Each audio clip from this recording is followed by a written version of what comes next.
and that's just chef's kiss. It's This is a yeah. chef's kiss of a Lego set. And I'm going to elaborate on this point because we take a excerpt from our show and put it at the beginning, but I'm going to cut out the part where I talked about this set as a little bit of a tease for what's to come in our conversation about our top 10 Lego sets. So cue the music. Let's go.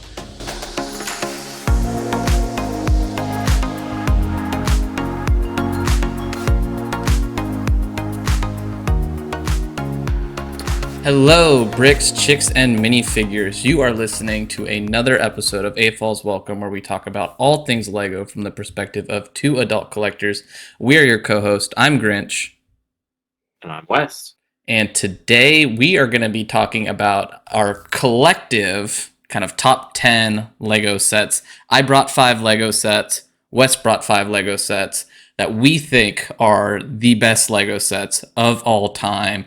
And we're going to, kind of come up with this collaborative top 10 list. And it's going to be a lot of fun. But before we get to that, Wes, how about you take us over to some exciting Lego news that happened since our last episode? Exciting Lego news. Yeah, so to start with our exciting Lego news this week, at least I saw 2 things that popped out to me. Grinch, you saw one more thing that I also was very excited about, and we're going to discuss that in a second. But the first was leaked images of the NASA Artemis rocket set appeared. This is exciting for a few reasons. One, it's a follow-on to the Lego Ideas series Saturn V rocket, both spiritually, I suppose, and literally.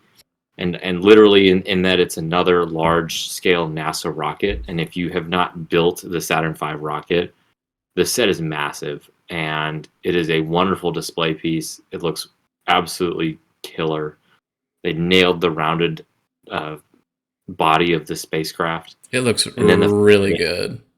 Yeah, and the fact that it splits apart in different segments and can be displayed either as one set or as split apart into various sort of dioramas or elements is really cool. They have the capsule back in the water. They have a very miniature moon landing vignette, if you will. So it looks wonderful. I'm excited to see what the NASA Artemis set looks like when the details fully emerge. The major differences with this is it has the launch tower as well. And why I said it's kind of a spiritual successor is for those of you who are sort of following this NASA Artemis project, they're actually using the body of a Saturn V rocket, more or less, and they're attaching 2 of the SRBs, or solid rocket boosters, from the space shuttle program onto the side of it, creating an extremely heavy launch or heavy lift space launch vehicle. So it's extremely exciting to see sort of this older design come back and be sort of present again in the NASA game plan going forward. So although I will say and note kind of along those lines, it's a little disappointing that SpaceX is still doing reusable rockets and NASA hasn't figured that out, but that's way beyond our Lego discussion. It's just really cool to see more of these rockets in Lego. Lego absolutely shines as a medium for this. This Space Shuttle Discovery, I believe, is definitely one of my sought after sets. Just an absolute wonderful looking set. So anyways, I'm very excited to see what this looks like. I don't know if I'll necessarily pick it up. I already have one rocket that is hard to display. But we'll see. So, scale wise, it looks a little smaller than the Saturn V. Whereas the Saturn V was super long and big. Yes. Grinch, what was your next topic? Well, there was surprisingly a lot of just random set announcements. The one that surprised me is this retro radio. I don't have much to say about it other than why. I guess the typewriter sold well or something, and so it's $110, 900 pieces, probably a lot of big pieces, I guess. I was first, thinking, And I was thinking it'd be really exciting if you could put in like a digital radio inside of it and then build the Lego set around it. Maybe they're using one of the sound brick from the Sorting Hat, Yeah. and they'll have music. Maybe that's why it's kind of priced apart poorly. I don't know. It'd be cool if it was like, retro 50s teal and it had Fallout theme song, because that would be kind of cool with like the Fallout show that's been out, but I don't think they'll ever do that. What about Motion Lego's not willing to do that? Everything about Fallout, I feel like, is against their antithetical against their corporate morals? Why do you say that? What other news did you find interesting this week? Yeah, so the one big thing that came out this week, which I know we weren't necessarily surprised by the announcement itself, but the TIE Interceptor images were officially revealed. Mhm. Were they leaked ahead of time? I don't know if It was they leaked were, like an hour beforehand. Yeah, Lego followed it up with a reveal right away. So I think it looks wonderful. I think I saw Jang's take on it, and I think there was definitely some stuff that he had pointed out where he was like, "Hey, some of the proportions don't quite look right." That's fair. That's a wonderful critique. I don't know. For me, it's Lego. What's that? It says Lego. It doesn't have to be perfect. It is. No, I think it looks really great. It's exciting to see Lego return to like one of the original UCS sets that they created. It was the original use, because they're doing that for the 25th anniversary. This was technically before the X-Wing. So I think the critique of like, oh, well, this is slightly off is kind of funny, because like back when the original one came out, like people didn't, it was blue. Right. It was black and blue.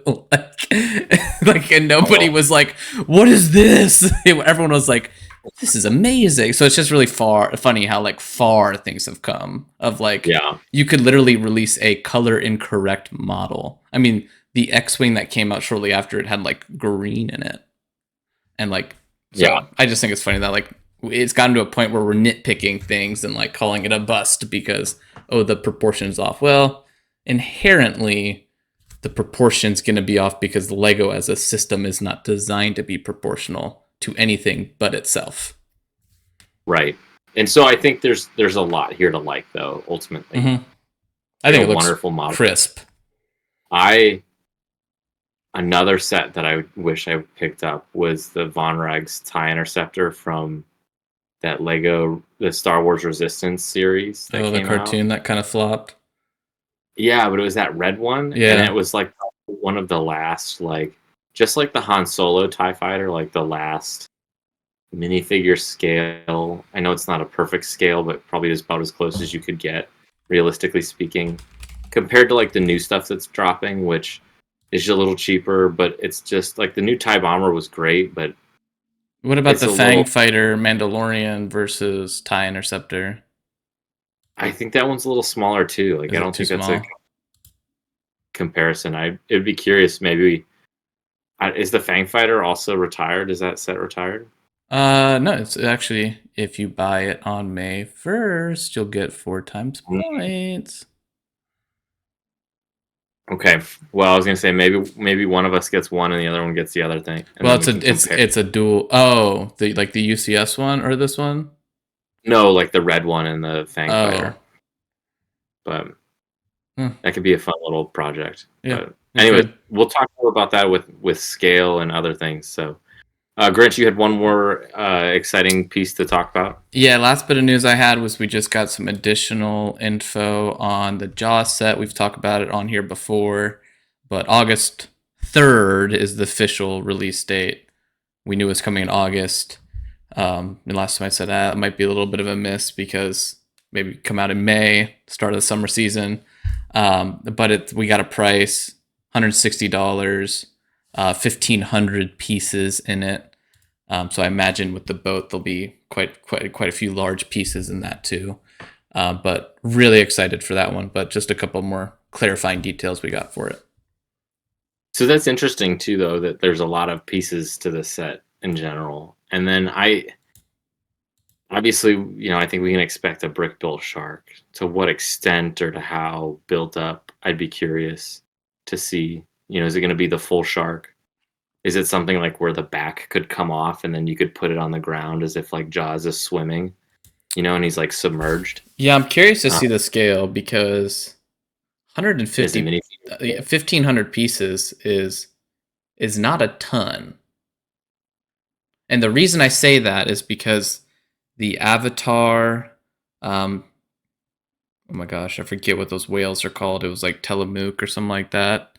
Sure. Telecom, the whale from Avatar 2, The Way of the Water. That Mhm. set was 900 pieces, and that whale was not even fully brick built. Now it had a little bit of a coral reef build, but the face was like 4 or 5 large molded pieces. I would imagine then that we're probably expecting some sort of boat, right? Mm-hmm. To what extent is it using like a molded base? I'd be curious Yeah. about. I'd be curious if it's minifigure scale or if it's more in general. Either way, I'm excited to see it because if we do get like a minifigure scale fishing boat out of this, it'll Mm. be extremely detailed in a way that Lego Ideas always is. And so that's just really exciting. The ones from the Lego City line just never quite scratch that itch for me of Yeah. like wanting something a little bit. I mean, they even released one this year that was like a catamaran or a scuba boat or something. And it just left a little to be desired. Even the bigger boats that are extremely cool looking, like the oceanic exploration vessels and stuff, still just there's a little bit there that's just it's just not quite what I'm looking for. Yeah. So the interiors aren't just designed and doped out, and they're just some of the scaling and the spacing isn't great.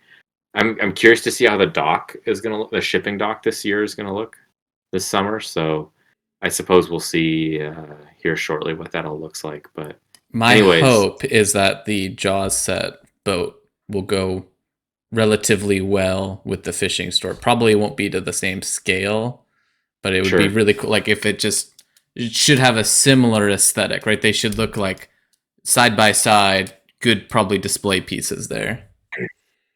Either with the fishing store or alternatively too, it'll look great with the lighthouse build. So There you go. Yeah.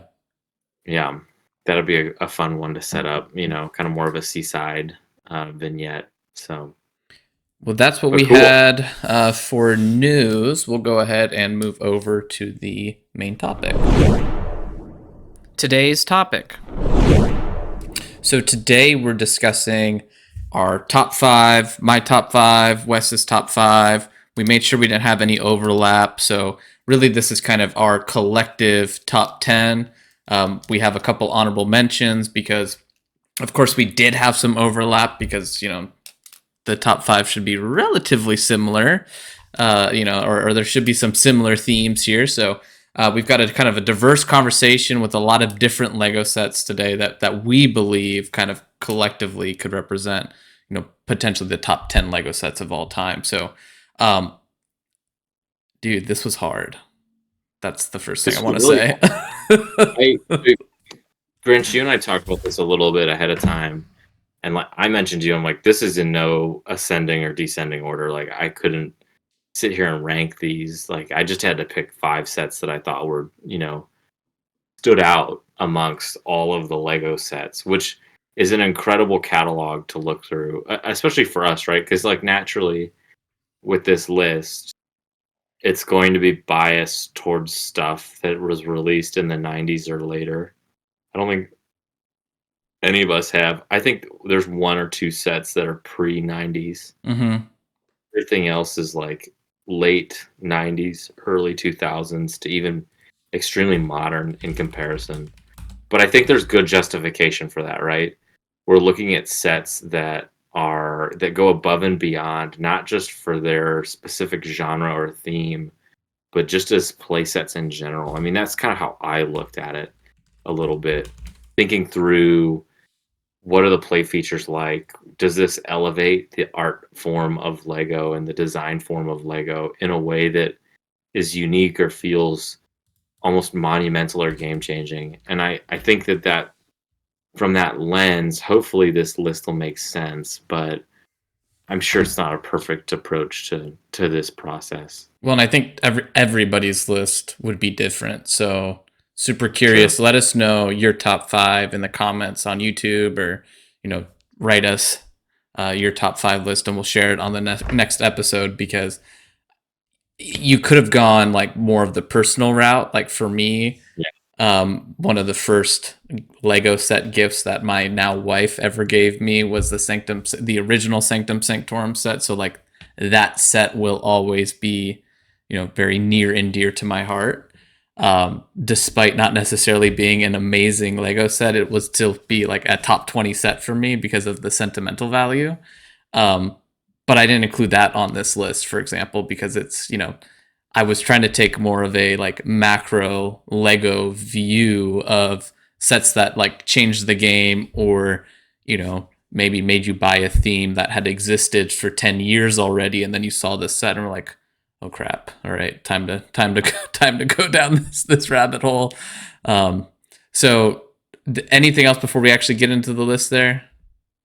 No, I would just note that I think for both of us, for you, we had talked about this in one of our practice episodes, but your personal white whale of a set is on this list. But like for me, mine wasn't, and so I did that intentionally. So I would say that like just because we've identified these as some of the best Lego sets doesn't even necessarily mean that that's reflecting like what I would argue is like my number one set.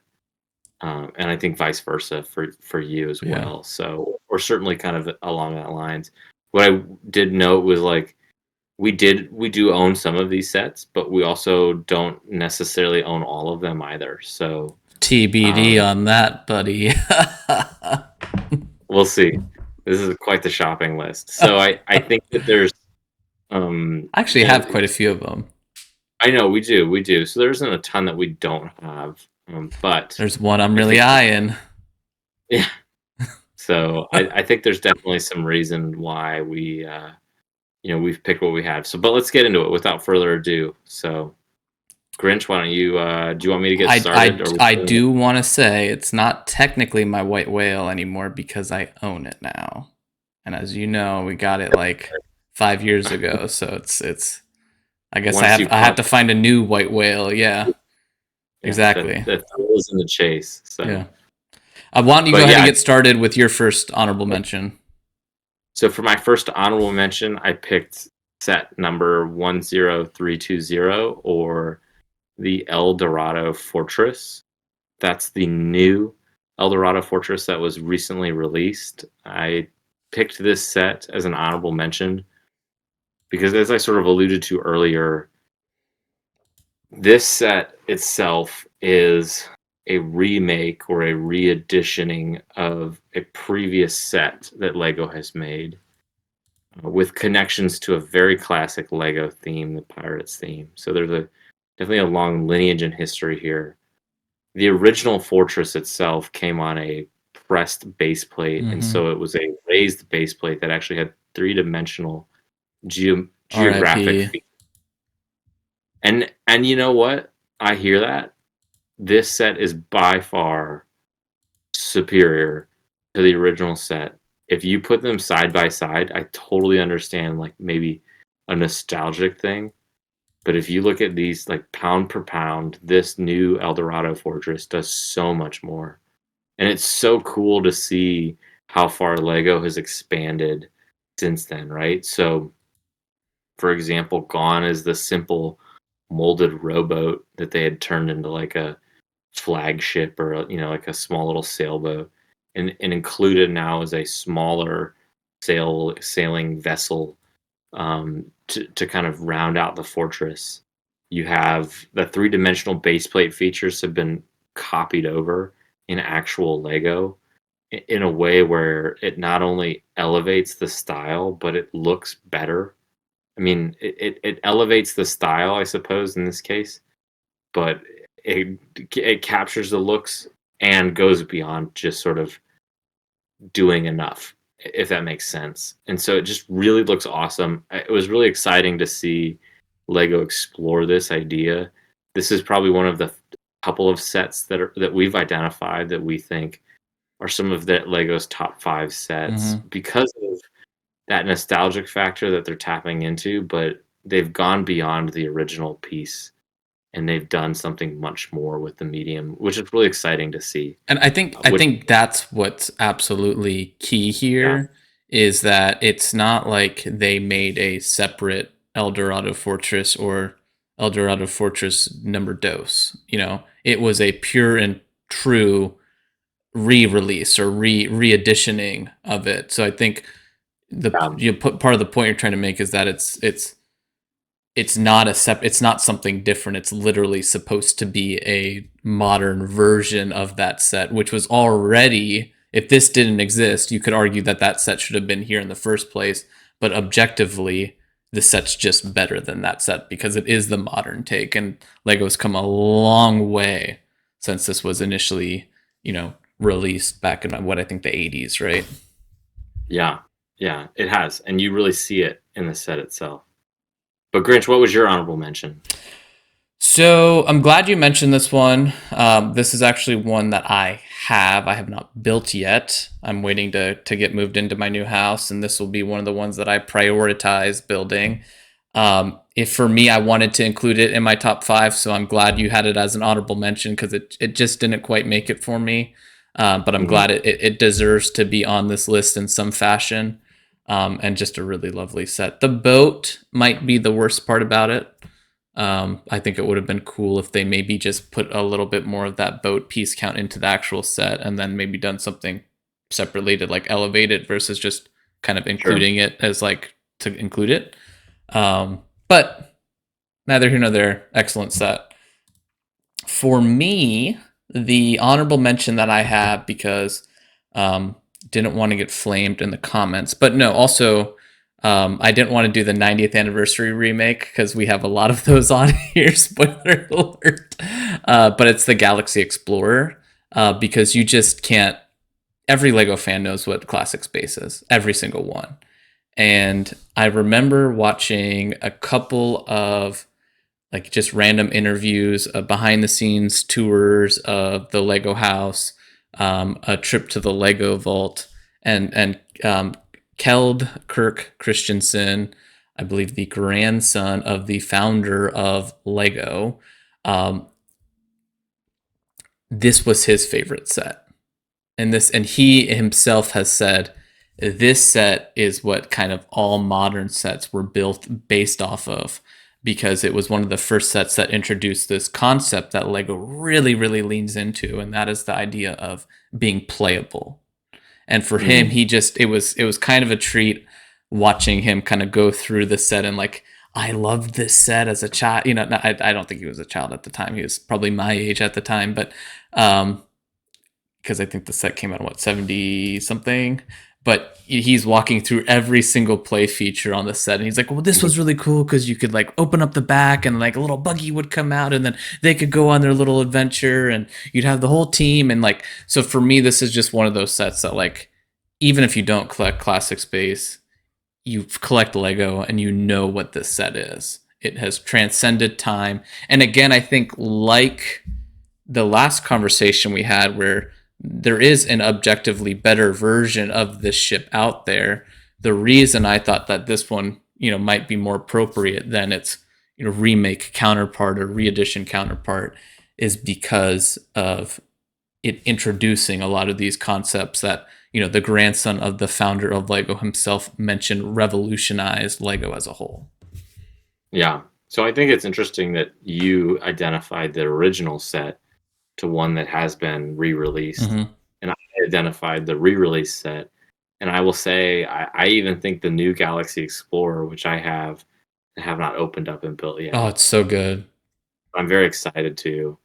It just again, right? Like in terms of the set itself, like just goes above and beyond what that original one was, in a way where it pays homage to that original set, but at the same time, like it does more with it. And it Mm-hmm. just I think it's really exciting to see Lego revisit these things. And I almost feel like this would be a really great opportunity for Lego to do some sort of like limited release for some of these older sets, as like a revisit, if you will, of some of these sets, because the techniques, the pieces, Lego as a company, their corporate knowledge has evolved over the years. And to see how that changes what they bring to the set while at the same time keeping the core of the set intact is extremely exciting to see. Because there's some of the ways that like the wings on the Galaxy Explorer are built or using this new modern wing technique that was featured in I believe it was the Benatar in that most recent set. Um, and so it's just exciting to see. It's fun to see Lego continue to advance these different themes in this way. So I I'm think it's excited. I think it's crazy to like look back at this and be like, they use no snot at all in building this.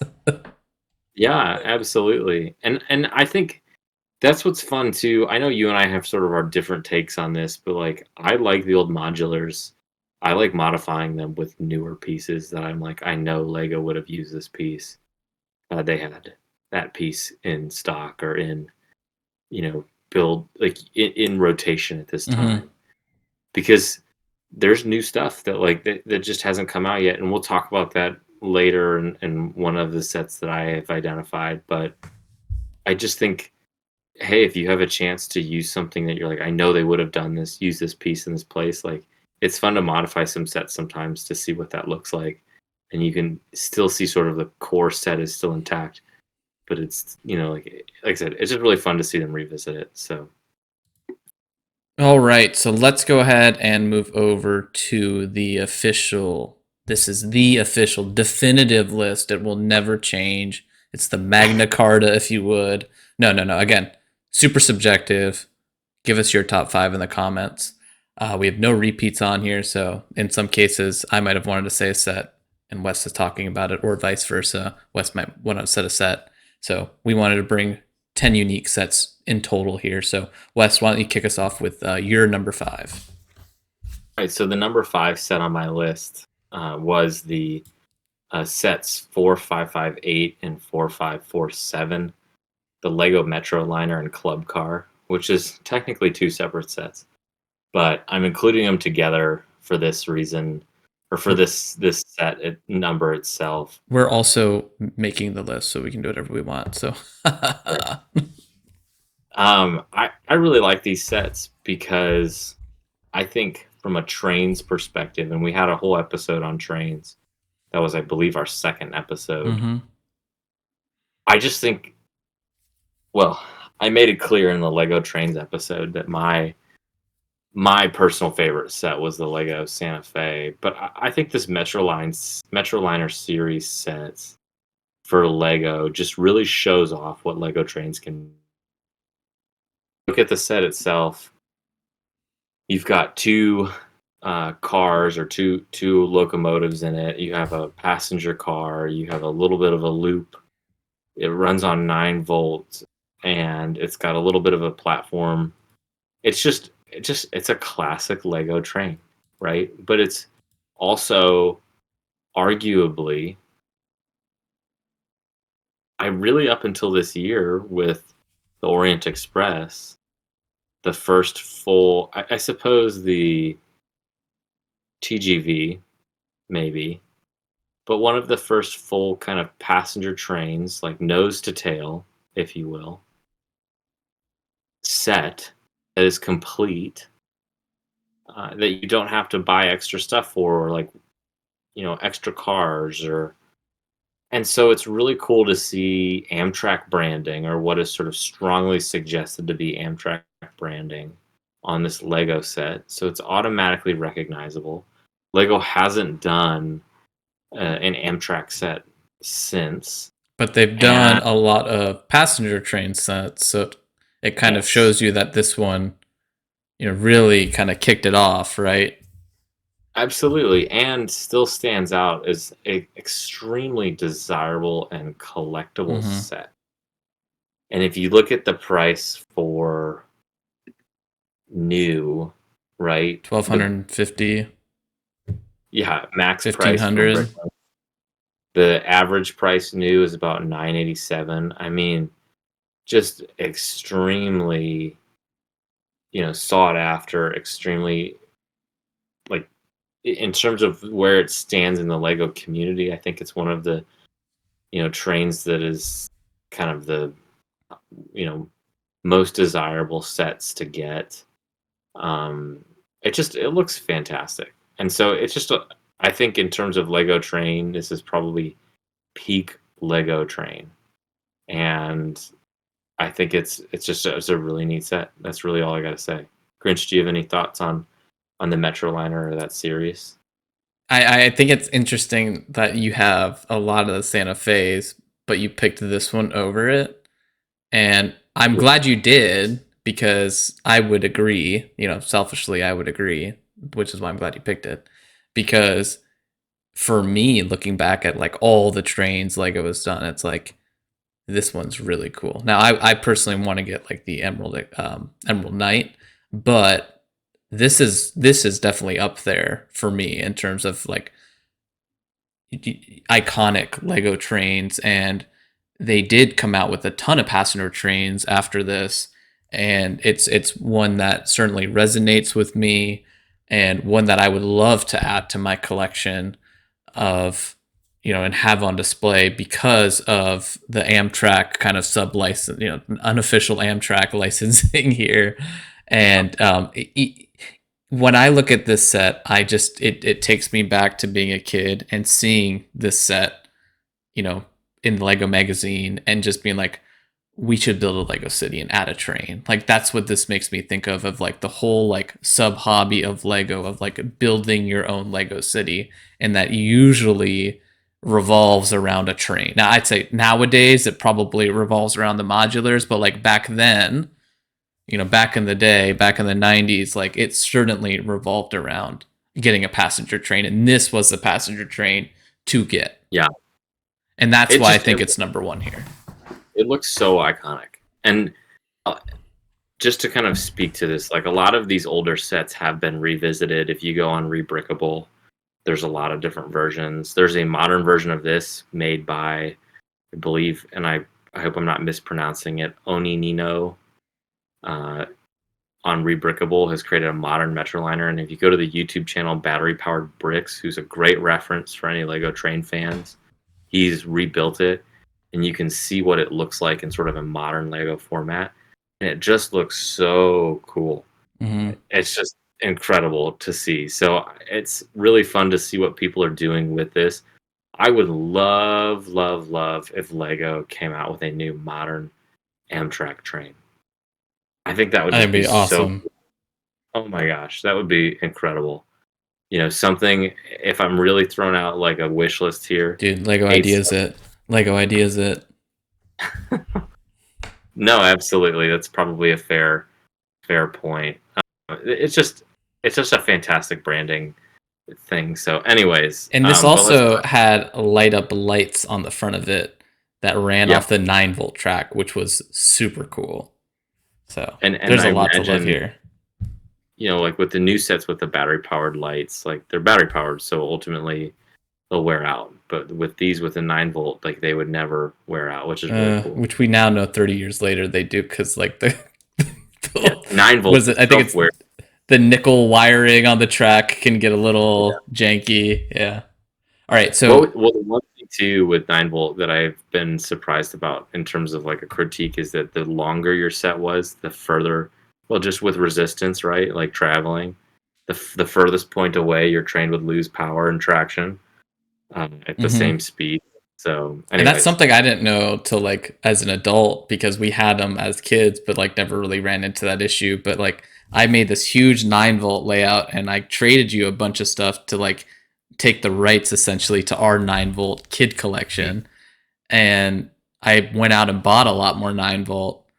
And sure enough, it goes around the opposite end of the loop, and it just starts to slow down. Like you think it's at multiple different speeds. And you're like, why is it slowing down on a straight?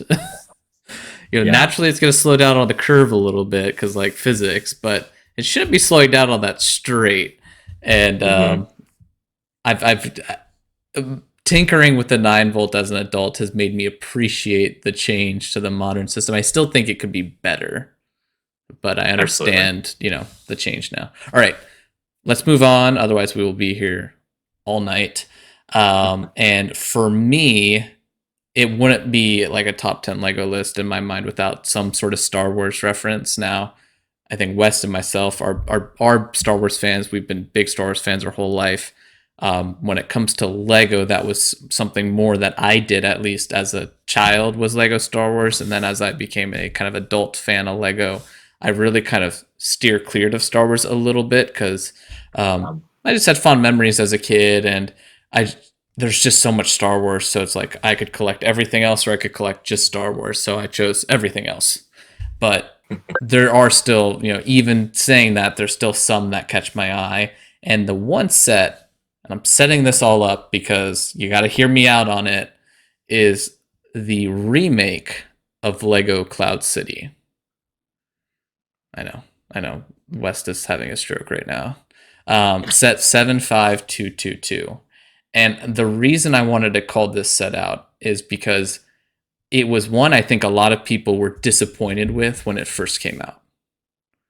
And it has skyrocketed in collectability since then. And I think just like the first one, I mean, dude, do you remember when that first Cloud City came out? We saw it in the Lego magazine. We're just like, this is the dumbest set in the world. And now that's literally the I most collectible set of all time. I don't even remember the first Cloud City set, and we got the magazines, the Mm-hmm. bi-monthly Lego.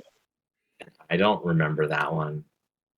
It That I mean, because it as a wasn't memorable at the time. It was just this giant no, letdown. It was just there. It was like a long hallway of scenes, and you were just like, okay. I mean, like I said, I don't even remember like what that page in the magazine looked like. So I remember as like an AFOL, like going back and seeing people talk about it and being like, they didn't make that set, Yeah, and then like realizing like, oh, they totally did, and just like not like blowing my mind, but just like this is a collectible Lego set. Like, yeah, so we needed to have some Star Wars. I went back and forth between a couple UCS sets and this, the bullet. and sorry, I said you bit the bullet I bit because the I bullet. was hesitant to put Star Wars on there, so Yeah. Well, you one know, of us had to. the whole idea of a UCS set came. I mean, was Star Wars, and that has been, you know, replicated amongst many themes. I mean, the whole even like modern like Lego is for adult push that they're doing with these giant sets, like that all stems from UCS. So the UCS was the original like foray into like Lego is giant model, accurate scale model sort of things. So that's why we had to have, or I thought we had to have a UCS set anyways. And for me, with this Cloud City set, it's one that I own it, and there's a lot to like here. I've really grown to appreciate this set over time, and some people might get mad at me for having it on the list, but I think in like 10 years you'll look back and be like, wow, Grinch called it, because it's gonna I don't think they're remaking this anytime soon. What they've done is maybe remade sections of it, right, with the Bespin Duel, with the Slave One, with maybe a cloud car, but we're not gonna get that kind of full display, and it works really really well actually, from a kind of like you know suggestion of a cloud. I mean, Cloud City is one of those things like a Death Star that's like truly impossible to tackle. I think they could have a smaller kind of MIDI scale Cloud City at one point, or maybe a 2000 UCS piece Cloud City that's just the frame of it, like they did with the Death Star 2, but it would be a lot smaller than people Yeah, would think. Super repetitive, like Captain America's shield, like, and then you'd just be like, okay, this is inherently it's a hard thing to tackle, and I think this set does a really good job with it. And sure. yeah, that's all. I just I there's my I case. I think it's a good set. I think it's interesting to see. UCS kind of got burned with some of what they called their Master Builder series sets Mm-hmm. that has since been rebranded as UCS. Or rebranded And as Master Builder. I suppose that's the case, yeah. Which, like, is the new Mos Eisley a Master Builder set? I believe so. Because that one itself doesn't even feel. That truly feels like a UCS set, Right. And where I think these sets both shine and struggle is how they capture those vignettes in a scale that's not overwhelming. Mm-hmm. And I think I've seen your Cloud City. I don't have it on And display anymore, yeah, but I I would might. agree. Like, there's a lot of good stuff with it. At the same time, too, the Slave One build is not super compelling. The Cloud Car isn't super compelling. Where I think it really shines is capturing those moments of, like the scene where Darth Vader's at the dining room table Mm-hmm. when Han and Leia, like Lando is taking them to lunch, and then they get sort of Ambushed. the table at the table. Yeah, there's Darth Vader. How And I the was like, oh, turntables. exactly. So like I think that was like a really cool moment. And so to see some of the features of the room, what I really liked was the crisscrossing lattice bricks that were Yeah. done in it that just really kind of spoke. Cloud City's architecture itself is really unique to Star Wars and just really unique in general. A very like ultra modern Art Deco, which is really exciting to see, from the 70s and 80s. And so seeing that rebuilt in Lego is just really, really cool. And it looks great. So I totally think there's some major wins in this set. And I would agree. I think the collectability of it. It was one of the first UCS Master Builder. I'm going to use those terms interchangeably. Sets where like it had it had at least a dozen minifigures, if not more, right? I mean, it was This something was like the first Master Builder set because famously there was the Hoth battle and then there was Ewok Village, which I think the Ewok Village is more beloved than the Hoth battle, but the Hoth battle is historically notoriously one of the worst UCS sets. So when they came out with this, they were like, well, this is a Master Builder series, not a Ultimate Collector series. The Hoth again, right? For Hoth, it struggles with scale, and so I think that's something that even this set can't really escape. Whereas like the Mos Eisley one really doesn't, and so I think it looks. I think it looks great for what it does. Like I said, I do think there are some aspects of it that maybe leave a little to be desired, but yeah, I think it's a really cool set. So one thing, just to be a little bit of a data nerd, that I think is kind of adding to my story here of like this set has skyrocketed and it will continue is that the new and used set prices are almost identical. They are within 20% of each other. On the kind of quick view that I have on Bricklink right now, I'm sorry, Brickset is 750 new, 650 used, which means people want just the set. Any way you can get it.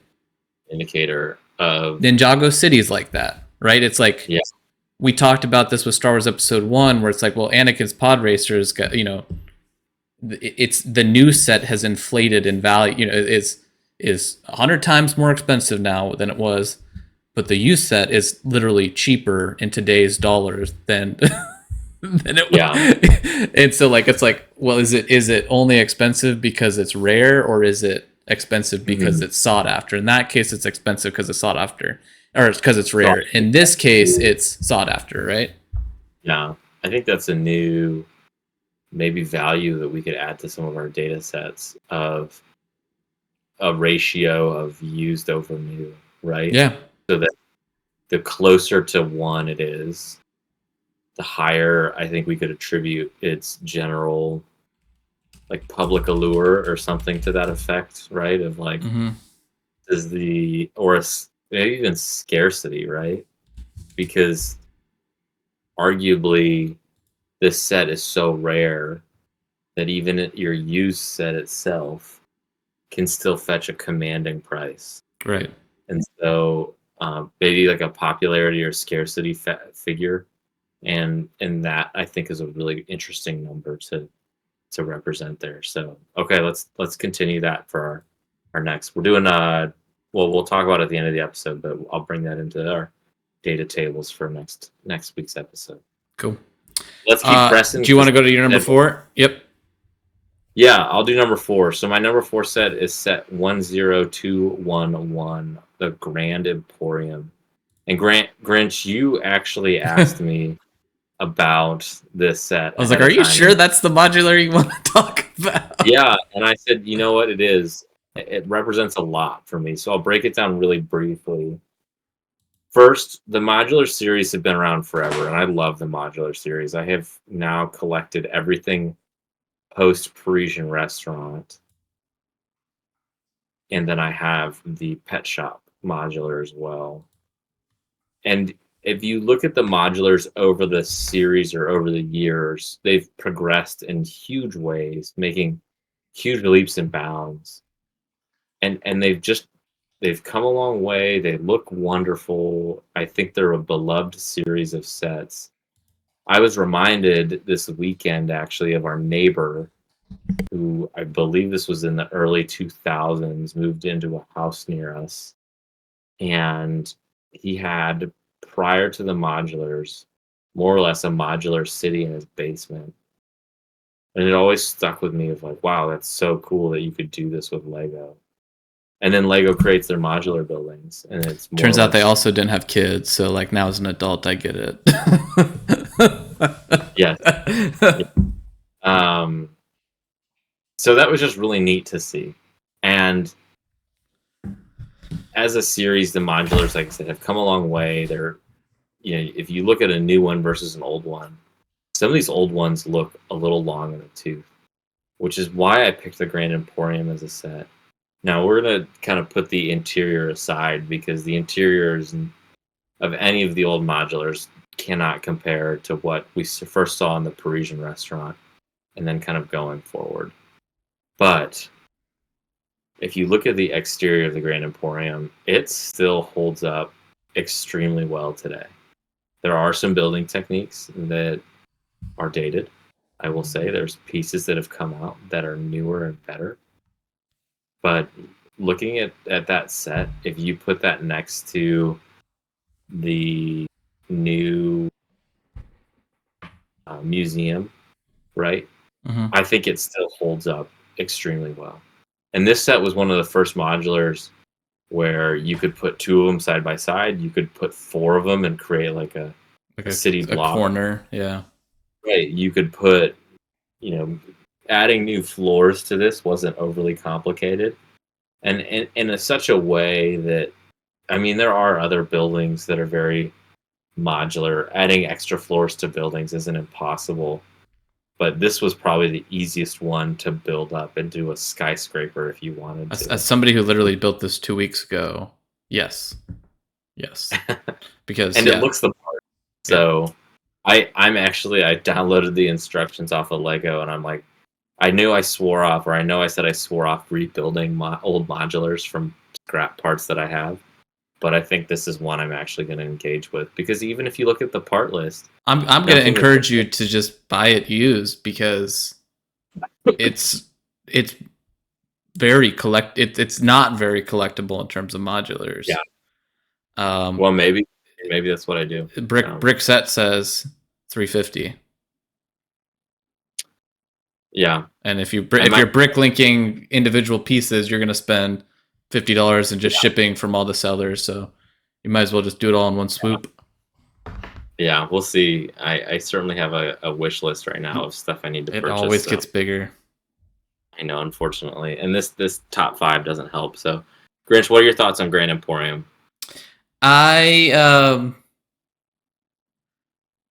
have to politely disagree, but knowing you and the type of builder that you are, I can see how you picked this one out as like a standout in the modulars, because you do like to modify it. I can already tell you're sitting here looking at the bay window up front, being like, well, Lego's got a bay window piece, let's get it. Let's update that, piece, and like talking about like really cool building techniques. Like it uses the ball turret from the gunship in a reddish brown as like a flower pot up front, which is cool. I do have to say, I like it kind of scared me when I was building this because I like grabbed the minifigures and I was putting them together. And they have two mannequins up front and their faces are blank, and I put them together and I just looked at it. I was like, oh god, what's going on? But yeah, I think it is a really, it's one that has me a little puzzled of why it's not more collectible, because it's one of the first five. I believe it's number 4. I believe it was Cafe Corner, Market Street, Greengrocer, and then this. Apologize if I'm wrong. That's just winging off the top of my head. There might have been one. It might have been Pet Shop and then this. There might have been the Factory too. That's the Market Street. Yeah, that was number It's correct. 2, which is terrible. What I think, like when you look at some of those original ones, even the Greengrocer, and we talked about this, right? Mm-hmm. It looks a little clunky compared to today's modulars. Oh yeah, this one, like you could put it. This one doesn't look as clunky. And the thing that I really like about it, especially, is, I mean, like I said, it is, if you are into modifying these buildings, this one is it's got open floors, so it's very easy to modify, right? Think about like putting just another escalator in, going the opposite direction, Mm-hmm. and having like crisscrossing escalators on every floor. Like not a big lift, no pun intended, and it would look really, really sharp. There's space to put in a bathroom. There's space to put there's a in, lot of space on the inside of this one that's just not used. Yeah. So I just think that there's so much here to be explored and to look at, and I think that's really interesting and unique. And like I said, I'm excited to play around with this one a little bit more and see, you know, what could be done with it in terms of building it. And yeah, anyways, we'll talk more about when we talk about the modular buildings, or maybe modifying kind of a conversation about this, because like I said, I've got, you know, visions in my head of how I'd want to modify this one exclusively. So I love the deep hit here, because personally, one of my favorite modulars, and I mean we could have had like 2 or 3 modulars on this list. I think, you know, I mean, Assembly Square is iconic, right? I mean, that's like, that set's still being sold today, and it's been being sold for what? It's going on close to 8 years now, right? But personally, and arguably even less collectible than the Grand Emporium, I love the Palace Cinema. And that was even less collectible than the Grand Emporium, but it's one of my favorites. So I just take your shot. I love it.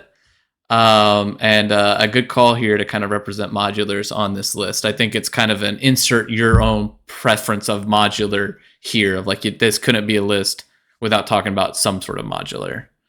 Absolutely. So great. Get on to your next one. Yeah, so for me, my number 4 is the Imperial Flagship. Okay. We knew there was going to be pirates at some point on this list. For me, I really like more of the Imperial side than the pirate side. Yeah. And this was a kind of what I feel like is a little bit under the kind of table model. Came out in 2010. It had, you know, 1,664 pieces, and you know, I think 9 minifigures total.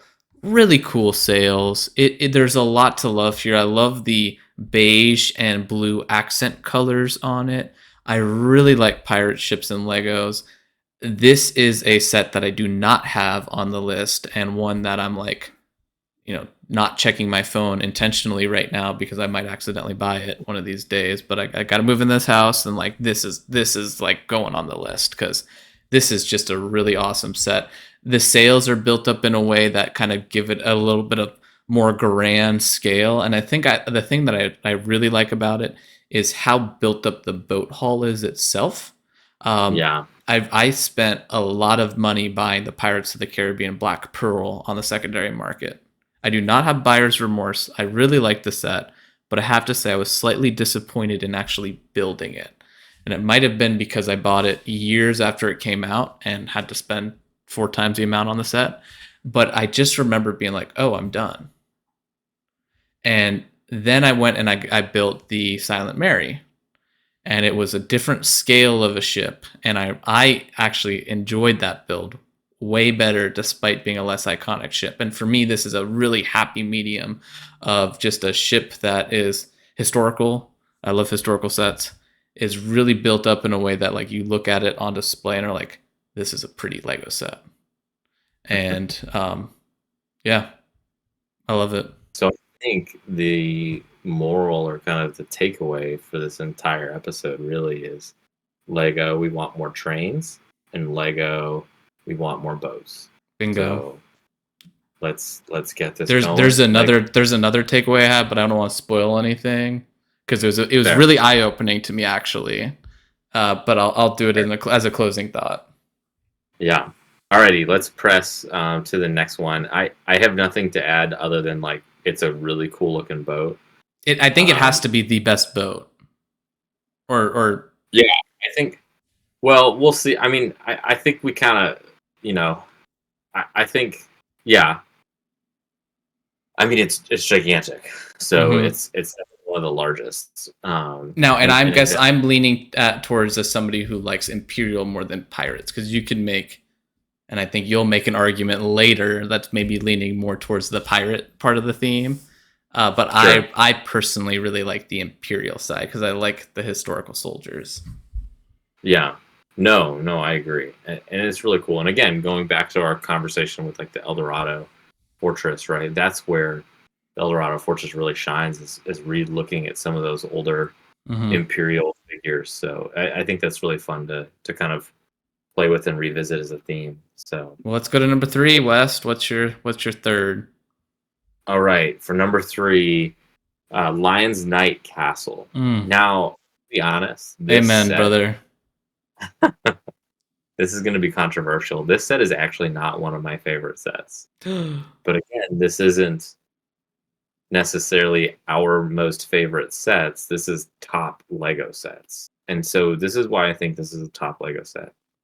In terms of like Lego play sets, the Lego Knights theme has been going on since, I mean, it's a reoccurring theme. Castle's been going on forever.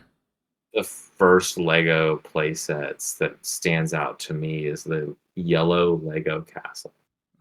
Right? Which was made yellow because they didn't want to make gray, because they didn't want kids to turn and build military vehicles. This was how kind of... Which I almost put that set on the list, by the way. It was like number 8 for me. It almost made it. No, hey, I mean, I totally get it. This was how, like, really tight Lego was being back in the day with respect to maybe like their corporate values. And as they've gone on, they've loosened them up a little bit. Like we have Star Wars now. We do. I mean, we have like Nazis in Lego. So in Indiana Jones. So yeah. They're called German Soldier number 1, number 2, number 3, and number 4. Sir. Let's get the facts right. Anyways, so the Knights theme has been a ongoing and reoccurring theme, right? Then we got and I'm not a huge Lego Knights and Lego Castle fan, so like I apologize, but we got the Lion Knights, we've got the Black Falcon Knights, and I feel like there's another faction. Forestmen. The Forestmen. You said Lion Knight, and then and there's like 5 different Lion Knights.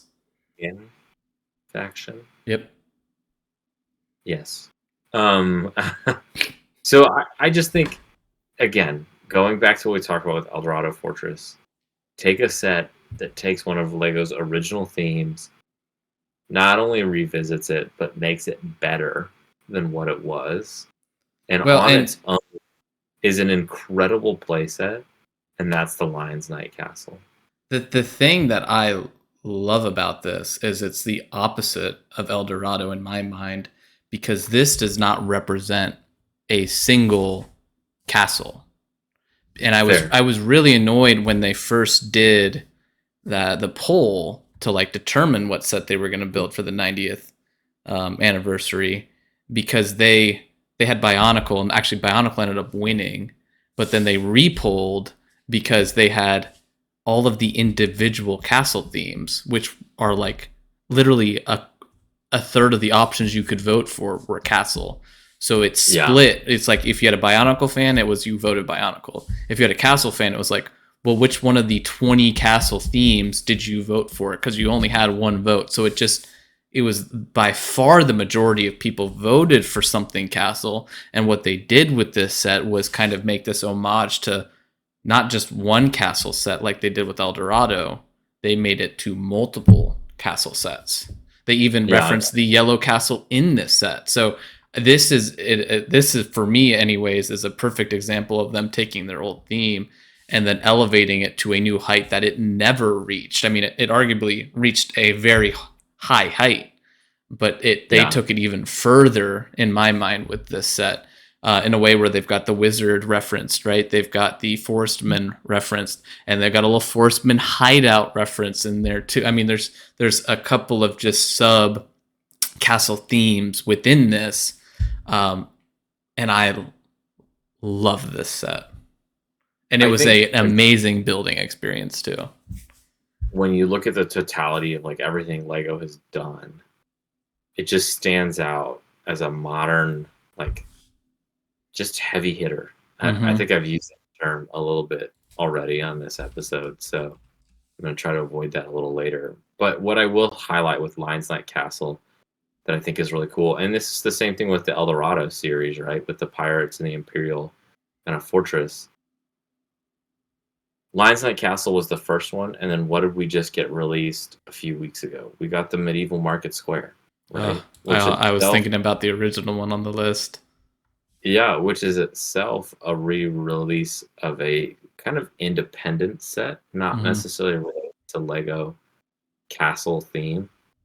But I think this shows how strong the nostalgia is in this area for Lego. And just like how we got Pirates of the Barracuda Bay, and then we got the Eldorado Fortress, you know, it's very clear that these are very popular sets for Lego. So it's just really cool to see them continue along this line. I have no intentions of buying the Lions Night Castle. I have no intentions of buying the Medieval Market Square. Dude, you should buy the Lion Night Castle. And game respects game. You know what I mean? Like, it's so stupid. But I mean, hey, you said it, not me, and I'm not taking it out. No, I just think it's a wonderful set, and like I said, some of the play features in it. You don't have to own it to appreciate it. Oh, exactly. The one I will highlight this real quick, and we'll move on to your next one because we got to keep pressing. But the thing that really stands out for me in terms of play features on this one isn't so much a play feature, but it's that expanding wall joint and section where when you separate the castle, that one piece is like the rampart itself, the wall piece is lined up with like a half or an arch piece, and so it like extends through the castle as you open the castle, and it's just so seamless. I think Tiaggio has a great video on it where he's just like, his mind is blown by it. You know, a former Lego designer, and he's sitting here like, oh my gosh, this is so cool. And it's a absolute treat of a build. It is a like from base to flag pole. It is a just because you're building up the walls, and then you're building it up in sections. So it's like you kind of build part of the outside wall, but then you turn around, you start building the inside of it, and then there's like hidden details that you'll never see again. Well, and I will say this, and I didn't get to mention this for the Eldorado Fortress. You remember those like 3 wide castle wall pieces? Yeah, the panel. Yeah, the 6 castle wall. They were 5 wide, right? Because there were 3 in the middle, and then they had one and one. Yeah. I mean, they've basically redone that, but all out of like brick built pieces now.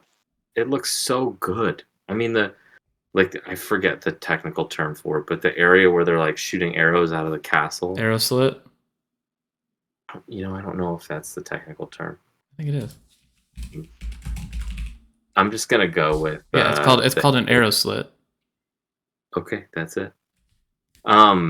It's just really cool to see a really nerdy detail that I think anyone who's actually been and visited castles in England would appreciate. Is they're designed with a concave opening, so the shooter can face this direction Mm-hmm.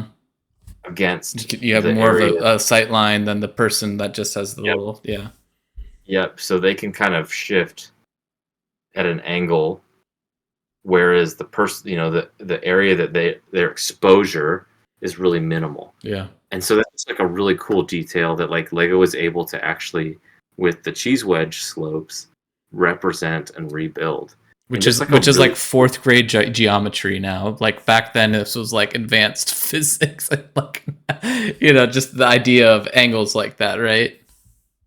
well, I think it's still extremely revolutionary, and you see it replicated today. Yeah, And just I think it's really cool, but I think it's really cool that Lego is able to build that in as like an actual design feature, right? Like again, just how far it's come as a theme, and just like what you're able to build these days is just like head and shoulders above what they were able to do back in the day. But let's yeah. keep moving.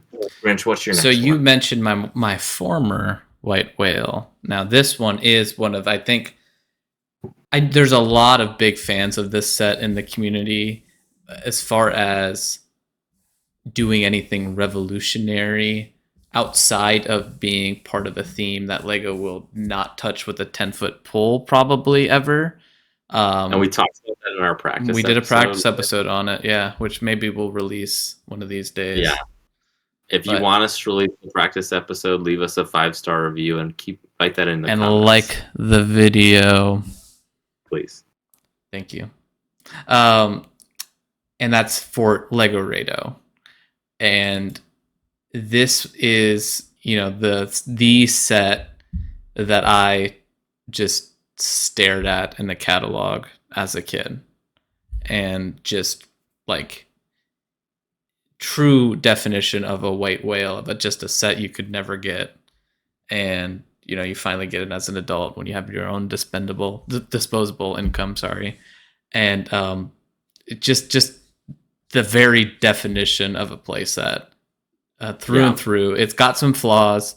It's not easy to move. It's literally attached. There's 4 of the medium-sized base plates, and it's literally attached by a 1x2 Lego brick to each one of those. Like, not attached well. A lot of design flaws, but there's a lot to like love here.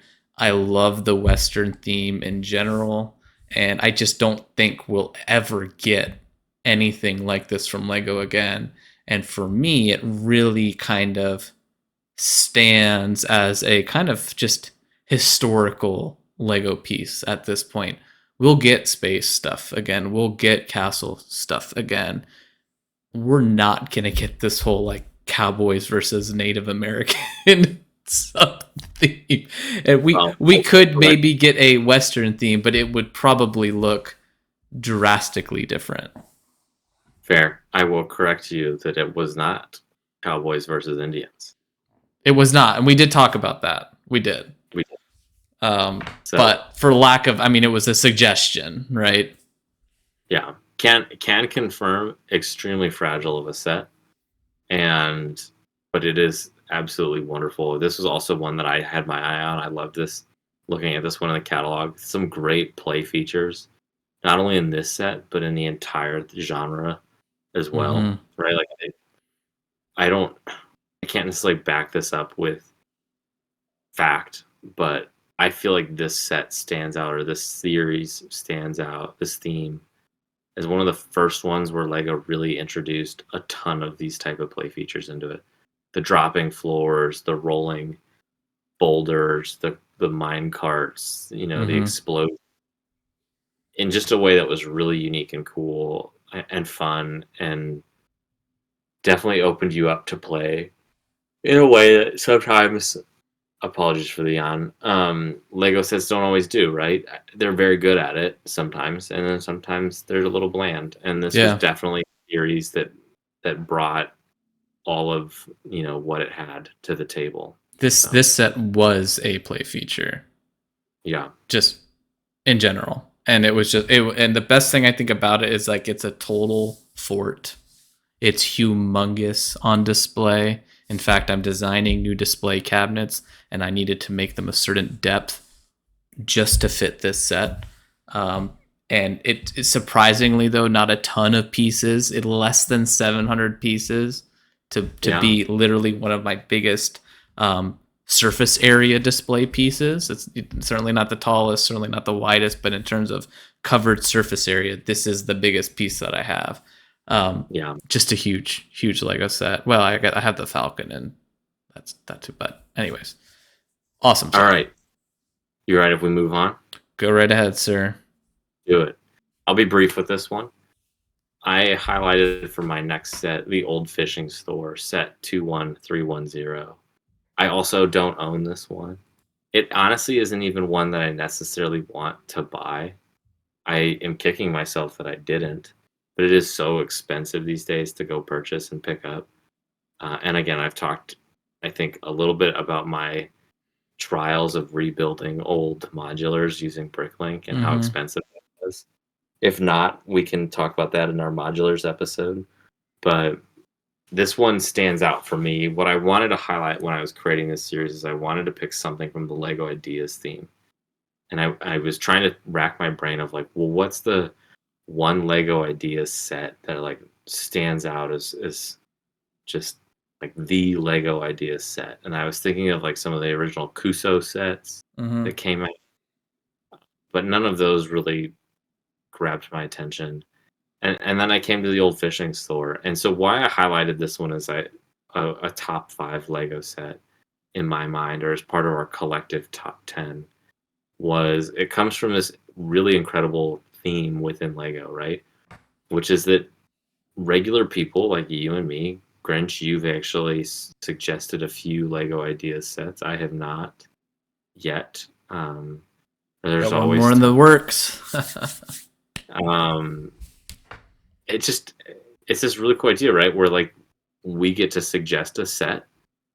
Lego lets the community vote on the set. If it reaches a certain threshold, then Lego then kind of takes a look at it to see if it meets all of their design criteria, their corporate ethics, and if it passes all of that, and they can either get the licensing for it, or in some cases more so than I think Lego definitely benefits in these cases where they don't have to get any licensing for it. They're able to build stuff, and they've built some wonderful sets on Lego Ideas. So for a long time that was a series that like I almost bought exclusively because the sets that came out of there were just fantastic, and sets that continue to come out of Lego Ideas are just fantastic. I And as a think this is the set that took yeah, Lego Ideas to S tier. yeah, This set. it definitely, I think, I would imagine it surprised Lego at their corporate offices of Mm-hmm. how much. It's a fishing store. Yeah, I mean, it doesn't sound like overly complicated. Why I think the fishing store itself did well was, I mean, it looks incredible, right? You have these sand green pieces on the outside using techniques that Lego doesn't normally employ, where they're like off kilter and off center Mm-hmm. in a way that like really looks authentic and maybe a little more realistic. It's got some great use of color with the browns and some of those printed plank pieces, and just a lot of fun for that. And then if you look at the inside of the set, it's really well detailed and organized, and you have like the back opens up on it, which is nice for access, which Lego kind of over the years has sort of been toying with a little bit of like, how do you access certain buildings. I think the latest Ninjago City set, the market set, Mm-hmm. those sections that pull out Yeah. are probably like the pinnacle of that, right? If they could incorporate that into modulars, I think that's awesome. Although with modulars, the roofs just lift off, so there's all this built-in accessibility. But in this case, if you look at the inside, you've got all of this really great detail.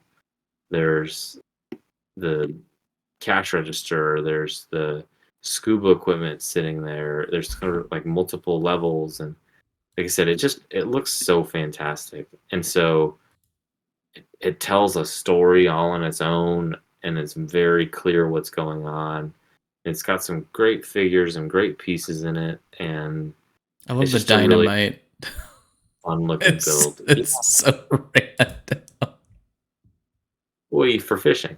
Ah, Um, but yeah, there's like all these fish in it. There's the scuba equipment. You've got a cat, a crab. There's a little seagull.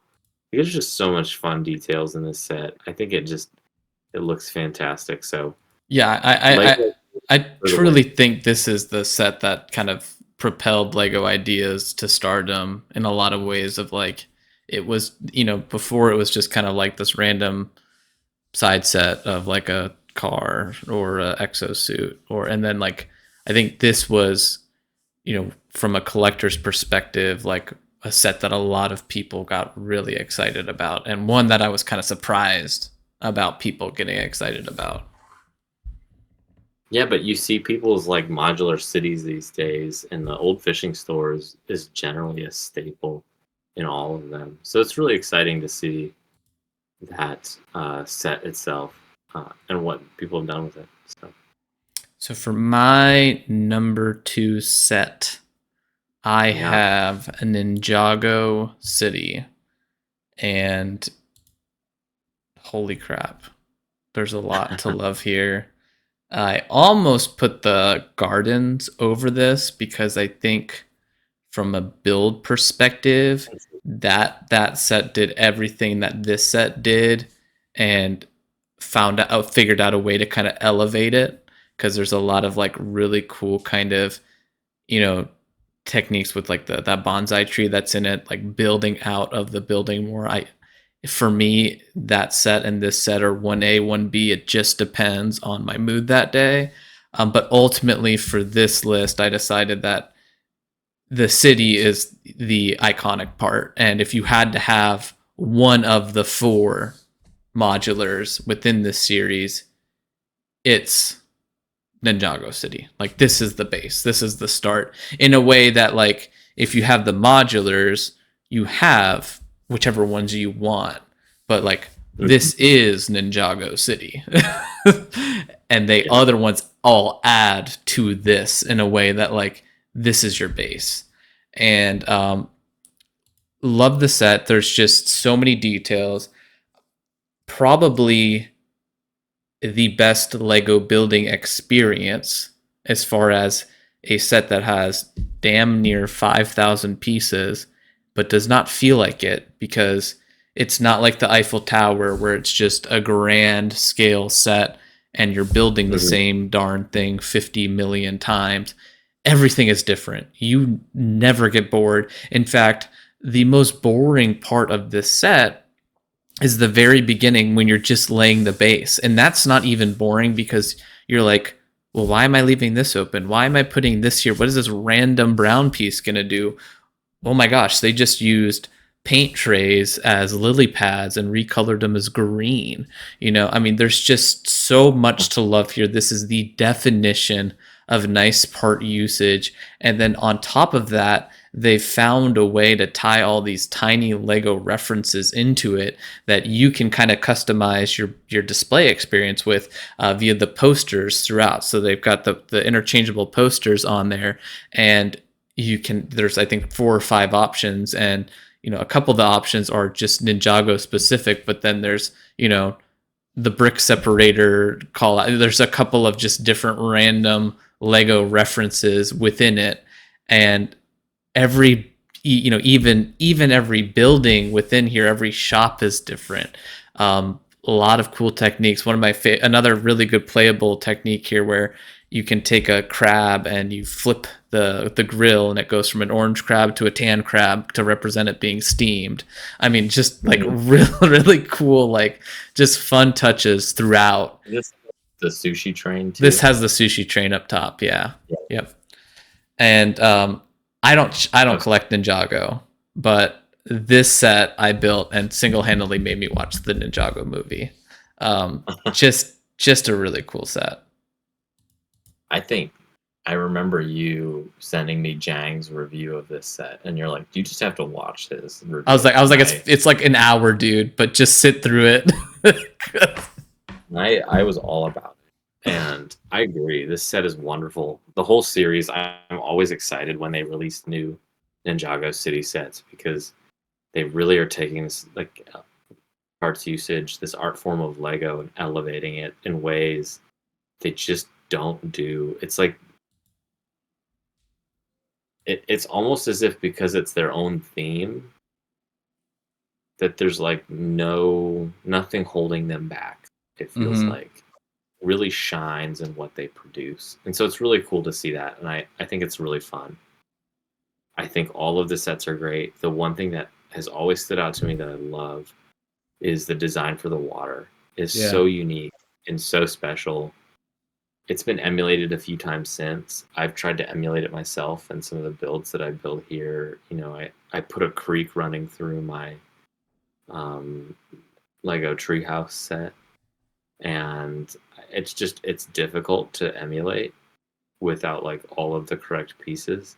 It just looks fantastic. It looks so cool, and it's just so much fun to see. So, no, my hat's off to those designers. They've just done a fantastic job. So, Yeah, and I think yeah, too, this is a set that we got, and it's no, they're not hiding the idea of like this is a modular, but for Ninjago, it's a modular city. Like let's take what's worked well and we'll elevate it in a different area with a different theme. I don't think we get Avengers Tower or Daily Bugle or the Sanctum without this. I yeah, think we do eventually, but I think this was like, well, we made this work for Ninjago City. Like, let's do this for Marvel too, and like get some of these.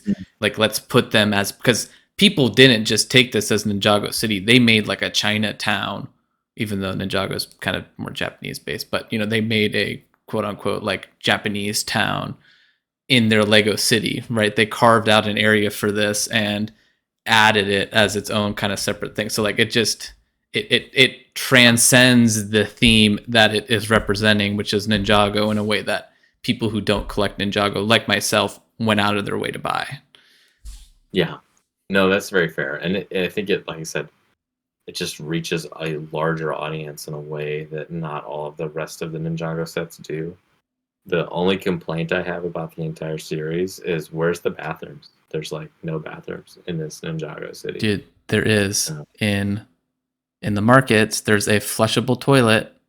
only one toilet Dude, for that entire I know you're cityscape. just trolling right now, but like the another great thing about these sets is like they all like try to redefine what a play feature is. Like this one had a working ATM, like a working ATM that you can literally just get dollars out of by pressing a button. And then the Yeah, other one, the docks, had um, a working vending machine.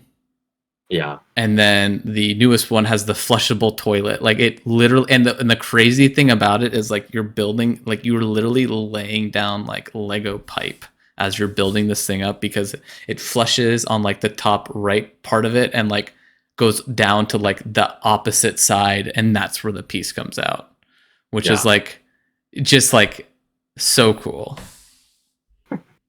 I'm excited to see it built up at your place one Yes. day. Yes. All right, let's get to our last one, Number and I'm gonna be one.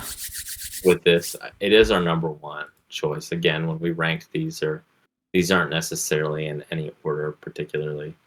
My first one that I identified was Pirates of Barracuda Bay. And it's for all the reasons I've already talked about. So maybe this is going to sound like a broken record, but it's an idea set. So I guess I did already have ideas represented. Mm-hmm.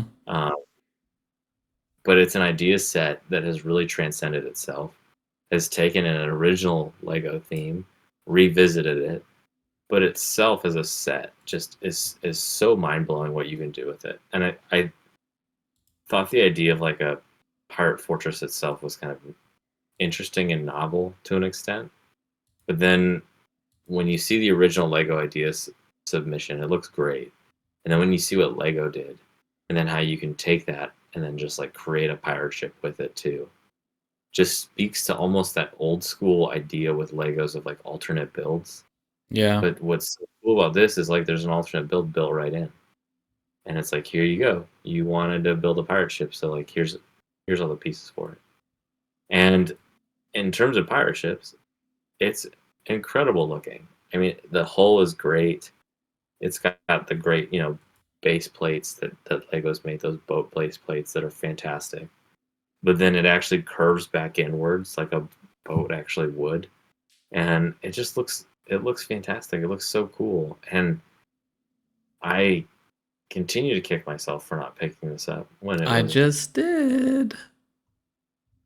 And so I just, yeah, it's a fantastic looking set. So cool. And just like the other sort of remakes that we've identified in this series, takes the original Lego theme, elevates it beyond even the original theme, Hmm. and then incorporates all of the modern building techniques that we would expect in a way that, like, in my opinion, just makes it a better set objectively. Side by side comparison, this is probably one of the best Lego pirate sets ever made. So I think I just think I it's would argue that it is. I mean, I said I had the Imperial ship, and I'd say that's separate. That's Imperials, right? That was its own sub theme. fair. And I think for me, who didn't necessarily wasn't alive during the heyday of Lego Pirates, um, there was some pirate stuff I think in 2009 too, but the kind of OG days of pirates was before that, and Yeah, this is the pirates. This is the one ring of the pirate sets, right? This is the one pirate set to rule them all.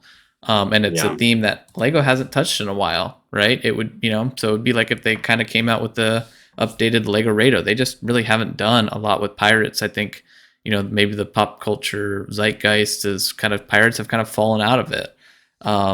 And I think it's the pirate set to get of the last decade, or last of the 20th century, 21st century, right? I mean, it is an awesome set. It's one that I originally missed, and I spent twice retail for it because of my stupid mistake of not picking it up on shelf. But really, really awesome set. yeah. Agreed. Grinch, what was your top set? All right, so for my order, I would say it was pretty much in the order of how I would rank it. Wes Sure. was just more of kind of, but I think when you get to these top sets, like I mentioned with Ninjago City and Ninjago Gardens, like 1A, 1B, it's any given Sunday. I look at this set a little bit differently, and all of a sudden, this is the number one for this day, and it just depends on kind of the mood sometimes. But for me, and I think truly my favorite Lego set of all time would be Lego Rivendell, and I could have probably filled a top 10 list of just Lego Lord of the Rings to start. But this We is almost, huh? which we almost We did. almost, I mean, we could have. We very easily could have, and rightfully so, we could have. But I think this for me is the number one Lego set because it's just freaking beautiful. Number one. Number two, it's my favorite IP. Number three, it is my 1A, 1B Lego favorite Lego theme. It is the Lego theme that got me back into Lego as an adult. And this is a set that I've not seen Lego quite replicate before. It is truly a first of its kind in terms of the scale that it Yeah, captures, because it is a giant set, yes, but it is almost to scale. It's pretty darn close to scale of what that scene would look like from a minifigure's perspective. And that's a scale that Lego has captured on a few occasions with ships, but never with a giant landscape like this and a building. And yeah, sets that come to mind are the UCS Millennium Falcon, right? That's famously a 1-to-1 scale. This is not quite 1-to-1. I haven't done my homework on that to verify, but the scale they're trying to capture is very obvious that it's not just a suggestion. It is the whole darn, whole 9 yards here in terms of what they were building from Rivendell, and the amount of space when you're building it, you're like, this just seems too big. And then you put a minifigure and then you're like, no, this actually seems right. So, and there's three distinct sections of it, right? There's the tower, there's the main building, and then there's like this exterior landscape. And you can just get lost in this set in the way of it being, like a piece of art, right? Like it's a model. This is a model, and it is beautiful. And it's the first set that came to mind when I was making this list. It's the one set that when we came to the table with both of our list was on both of them, right? And I said, well, let me take it because I'm really passionate about this set. And, it is my number one set. So I'll let you talk about it, Wes, because I know you've got some thoughts on it too. No, so I unfortunately don't own the Lord of the Rings collection that you do, and that's okay. But I hands down believe that Lord of the Rings Lego is the pinnacle of licensed Lego product, even greater than Lego Star Wars. I'm excited for us to do an episode on this because I think it is back in the day when that first original wave came out, it had the most detailed minifigures. It had the best printing. We got new weapons. I think that was right around when the new horse came out. It was when the new horse came out. We got all of this wonderful detail in Lego sets that we had just not gotten before. As a series, it's an expensive series, this set included, but it's not overly expensive. And it just, if Lego Star Wars had that same attention to detail and love that these minifigures gotten, people would be going nuts over it. Like, there was gold printing on everybody. The armor looked fantastic. This is something that you and I built years ago. We were building Lord of the Rings stuff with like Harry Potter castles and stuff. Mm-hmm. Because we just were like so in love with the theme. We were buying Star Wars Lego like when Star Wars Episode 2 and Episode 3 came out. And then we were going back and being like, let's go build like Lord of the Rings. Yeah. Because it was such an iconic series. And it still is. And this set is absolutely stunning. The trees in it, I love Lego trees. I think I've mentioned this before. You've never said that. No, you say it a lot. Sorry, it's too late for West. They look great. It's a lot of fun to see. So, but we're kind of getting to the end of our night here. Anyways, we've been on this episode a while. So. I will say though, a lot of the bigger sets are tedious, and my biggest fear with this set was that the roof was going to be super tedious. And all I'll say is it's not that bad, because for me, like, the art sets are way worse, because this, like, you build the tower section and that's like a third of the roof, and then you build the main section and you kind of get some more of the roof, and then you build the little kind of foyer roof separate. So they break it up. That was so good. The lattice work, and they did not skimp out on the minifigures too. They gave you everybody. They gave you the full Fellowship. I remember when this leaked, and my number one concern was they weren't going to give you the full Fellowship, and that was going to be a letdown, and they did it. And that's just chef's kiss. This is a chef's kiss of a Lego set. And I'm going to elaborate on this point because we take a excerpt from our show and put it at the beginning, but I'm going to cut out the part where I talked about this set as a little bit of a tease for what's to come in our conversation about our top 10 Lego sets. So cue the music, let's go. But now we're back to live. So let's put our final thoughts together here and kind of wrap this conversation. The one thing I wanted to stand out, or the couple things that I noticed here, were these sets are all sets that transcend the theme. They're the sets that make people who don't collect the theme want to buy them, right? Every time a UCS set comes out, I'm like, ooh, crap. Is this the year I finally start collecting Star Wars? The Ninjago City is the reason I collected Ninjago City, right? I mean, the Amtrak, I don't collect trains, but like I want that set, right? So these sets all find ways to elevate the theme that they're in a way that transcends that theme, right? Yeah, I sorry, I was answering a text from my mother-in-law. Oh, Gotta got to answer do that that. text. So I apologize for my attention. In all other cases, I'm usually looking at Lego sets on the screen. So I absolutely agree with you. These sets stand out amongst the competitors. And I was chuckling a little bit because you're like, is this what's going to make me buy Star Wars? And it reminds me of that scene from Community where he sees the Dalmatian and he's like, I hope this doesn't awaken anything. Oh, and and so I totally get that because like that's how I'm feeling right now about like the Pirates theme and some of those other like great themes that we've identified.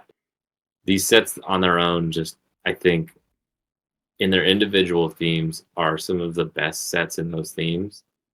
In a lot of cases, they're fairly modern sets, but it stands to reason that like the sets that Lego should be putting out right now should be greatest hits. mm-hmm. Like if as a company they're releasing sets and we're creating a list of like the top 10 Lego sets and some of the modern sets are not on there, like that's a sign that like either we are overly nostalgic or that Lego itself could do better. And I Mm-hmm. think the fact that like when I look through this list and I see, It it leans more modern. it does. We still have some older stuff, and I think we rationalize that well. But like in a lot of cases, like the top set that both you and I, or our kind of last set that both you and I identified, were released within the last 5 years, Mm-hmm. and definitely employed a lot of modern building techniques. And so I think that just goes to show you just like how well Lego's doing as a company. Yeah. They're very aware of themselves, which is I think extremely important. And they're crushing it. And it's so cool to see. So it's a really exciting. This is a great time to be a fan of Lego. So I have a So I'll leave question. it. Okay. And something I noticed. I called it out earlier. I said I wanted to talk about it at the end as my final thought. Yeah. Is and I'm setting up a brick mail a little bit because we'll talk about this a little bit more there, I think. Is Lego Ideas an S tier Lego theme? Because we have two Lego idea sets on here. And I would argue that Ship in the Bottle is the greatest Lego display piece of all time. So I think if you started to subcategorize, like not just say blanketed top five, but if you started going into like, you know, a few other subcategories, all of a sudden you're like, Lego Ideas is always going to start popping up into these discussions, right? Or sets from it, right? And we've got two here. And you could I mean, I even don't. maybe even say if you could have put Saturn V. We could have done Ship in the Bot. I mean, Yeah. there's plenty of other Lego idea sets that come to mind. I would say I have two thoughts with that response or question. Which is one, I don't know how controversial that is. I think it absolutely is. I think Lego Ideas has been just pumping out some absolute hits. I over would the have said it last. was A tier. I wouldn't have necessarily said it was S tier, but I think maybe it's time. Sure. I think they're always great, right? And even some of the stuff. What's great with Ideas is it's experimental, and Mm-hmm. there's big sets, there's small sets. It's just really cool to see. The next thing I'll add is the designer for Lego Ship in the Bottle was Tiago Caterino. Apologies, T, if I pronounce your name incorrectly. And apologies if you don't prefer to be called T. But dude, we'd love to have you on this podcast to interview you. I don't think you've really done that much on Lego YouTube, but I know you've seen some of Grinch's stuff in the past. And if you're watching this, we'd love to sit down with you and talk Lego. So, open invitation. Reach out to our people, which is just us, and we'll Which is set me. something up. Yeah, I'm moving. I know you moved. You're settled-ish. I'm just in the throes of Settled. moving. I'm closing on my house tomorrow. You're more settled than I am. So, But yeah. I think, yeah, all of your points are great, Grinch. If you don't have any other closing comments, why don't we move on to what we're building this week? All right. What are we building?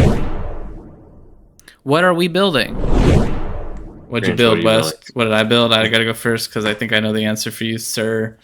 I built the. Actually, I built two things.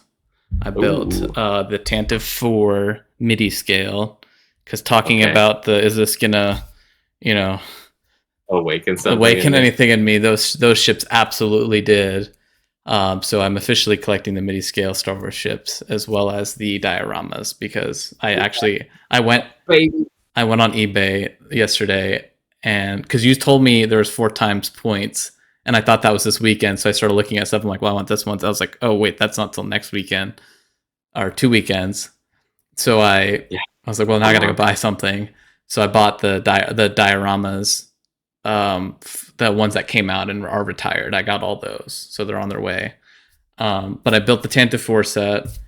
I have I guess the third rendition of the UCS Tantive 4, the latest one that came out a few years ago. And dare I say that was a boring set because the bulk of that set, like a third of it, is the engines. Because the ship itself is really skinny. And the majority of your time is just building like I think there's 11 engines on that thing. And I just was like, oh my God, if I had to build another engine, I'm going to throw this thing. And I just didn't enjoy it as much as I felt like I should have a $200 Lego set. But this MIDI scale was just a perfect way to build. You don't want to necessarily build a giant ship and have it on display, but you want a kind of scale accurate piece that's not just like 10 Lego pieces. And like these MIDI scale ships are just awesome. So I really enjoyed it. Nice. The other thing I built was the T-Rex skull, the Jurassic Park one with the fossil footprint and the fossil skull. How was that? Really, it's probably the least repetitive build I've ever built. Okay. As something that is symmetrical, it's a very different build. You kind of do it's mirrored, but it doesn't really feel mirrored because there's just a lot of like nooks and crannies on it. Yeah. Nice. I think that's a good pick. I still have not bought it's not called the Brachiosaurus. The Brachiosaurus. The Brontosaurus? No, it's Brachio, dude. Don't say Brontosaurus. I will get flamed till all.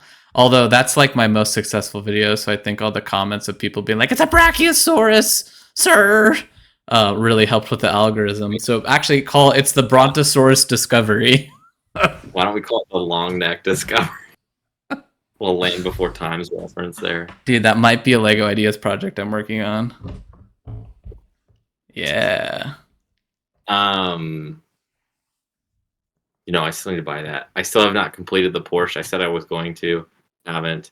What I'm building this week is kind of an opposite. I'm actually taking something apart for the move. I'm taking apart the UCS Millennium Falcon. And I started last night. I think I got through 2 episodes of Fallout. So it's probably is that good? It's good. Yeah. Worth the watch. Okay.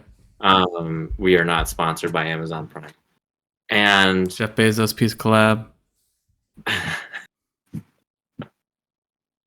Although if he wants an interview too, let's do it. What's your Lego strategy like? Yeah. How do you sir, how can you sit there when you market fake Lego? No, taking it apart has actually been a lot of fun. I did get stuck. There's a piece in the cockpit that was like horribly designed in a way that like I literally had to get vice grips to like pull out this Technic piece to create like enough room to like, and I definitely scratched it. So fortunately I had a fresh one in my parts bin that I was able to replace it with, but it's hard to explain on camera of why it was so complicated. It's that pesky little Technic piece that's got the Technic pin on the south and north pole, and then it has a Technic pin receiver in between those two on the opposite side. And you just can't grip the darn thing. No, and it's in between two plates that are put crosswise, so you can't get your hands in there. Yeah, you can't get behind it to poke it out. On two 1x6s that are smashed together with an opposite one on the other side. So yeah, you can't take like a Technic bar and pop it out. Yeah. Well, the only way to get it out, you have to just pull it out. And so you need something to clamp down on it with enough friction. And like my fingers were just, I don't have like overly large fingers, but I just couldn't make that happen. So like I said, I pulled out a pair of pliers, and I unfortunately I even put a piece of like cloth in between it. It still kind of scratched it up, but you got to do sometimes. I suppose I could have left it intact ultimately, but I wanted to take it apart. So what I have been doing though is I've been taking printed pieces or clear printed pieces, like the cockpit window, the gunning window, and putting them in a separate bag. And then anything with a sticker is going in its own bag to keep sort of separated from the massive pieces. And then every build bag that Lego issued, I think there were 17 of them in total, are in their own individual gallon Ziploc baggie. And so it will be very easy to rebuild it. It's just going to be a process. That one wasn't a terrible. I enjoyed the build on it actually. Some of it was a little repetitive, but it's just long enough where like you get through the Technic frame and you're like, okay, I'm done. Good. Like I'm done with the frame. I didn't want to, but like you weren't bored of doing the frame. Once you see it come together, it looks really great, and you're excited about doing like the next panel on it or something. So taking it apart has actually been great. It's been a lot of fun. It's been also kind of just as therapeutic as building it. But what's great with taking something apart is you can take it apart a lot faster than you can build it. So it has been good for the move. I won't work on it anymore tonight, but it'll definitely be something I'm working on next week. Brick mail. So Grinch, what did we get for brick mail this week? Nothing. So what I did is I asked my wife. I said, Mrs. we're talking Grinch. About Mrs. Grinch is a different character from a really bad Grinch Who Stole Christmas movie. My wife will be referred to as Grinch's wife. I'm just trolling. I asked her, I said, hey, we're doing our top 5. You know, like I got to bring my top 5. Wes has got to bring his top 5. What is your favorite Lego set? I don't know. I think there was some like third movie that they did unofficially. Yeah. I don't know. Okay. Sorry. Anyway, it's like a deep hit. You know, somebody correct me in the comments. I thought I saw it somewhere. Grinch's wife's top Lego set was the Harry Potter micro scale build, the Hogwarts. Okay. The nanoscale Hogwarts castle, which we both built together. It was cool because like half of that set is built through 2 instruction books, and the other half is built through the other 2 instruction books. So you can just like each person would build one side of the castle, and then we compiled it. So that was hers. When Lego does that, so that's a really fun feature. We did that. We built the Stranger Things was like a kind of a second choice for her. We built that set together too because we both built one side of the house and then connected it. Nice.